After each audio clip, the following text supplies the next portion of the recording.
প্রশ্ন হচ্ছে তাশাহুদে আঙ্গুল নাড়ানোর নিয়ম কি? একবার উঠাতে হবে নাকি উঠিয়ে রাখতে হবে?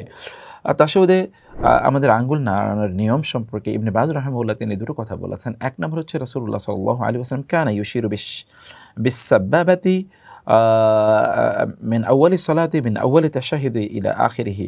রাসূলুল্লাহ সাল্লাল্লাহু আলাইহি ওয়াসাল্লাম তিনি এই তাশাহুদে তিনি তার এই যে আঙ্গুলটি এভাবে তিনি একেবারে এরকম সোজা করে না, এরকম একটু হালকা বাঁকা করে তিনি একেবারে আপনার তাশাহুদের শুরু থেকে তাশাহুদ শেষ পর্যন্ত অর্থাৎ সালাম ফেরানোর আগ পর্যন্ত এভাবে রাখতেন। এটি রাসূলুল্লাহ সাল্লাল্লাহু আলাইহি ওয়াসাল্লাম করেছেন। অতএব এটি একটি বিধান। এবং ২ নম্বর বিধান হচ্ছে রাসূলুল্লাহ সাল্লাল্লাহু আলাইহি ওয়াসাল্লাম তিনি মাঝে, মাঝেই আঙ্গুলটি নাড়াতেন।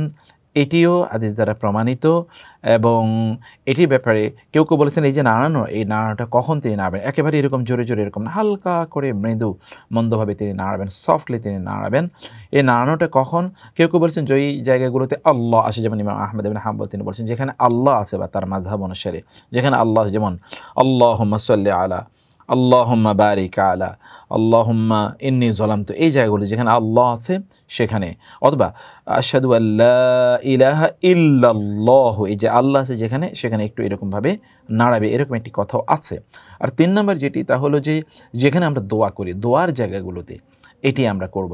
যেমন আমরা বলছি আল্লাহুম্মা সল্লি আলা, এই যে সল্লি আলা আমরা পড়ছি, আল্লাহুম্মা বারিক আলা আমরা বলছি, আল্লাহুম্মা ইন্নী যালামতু নাফসি যুলমান কাসীরা ফাগফিরলি আমরা বলছি, মাগফিরাতাম মিন ইনদিকা ওয়ারহামনি।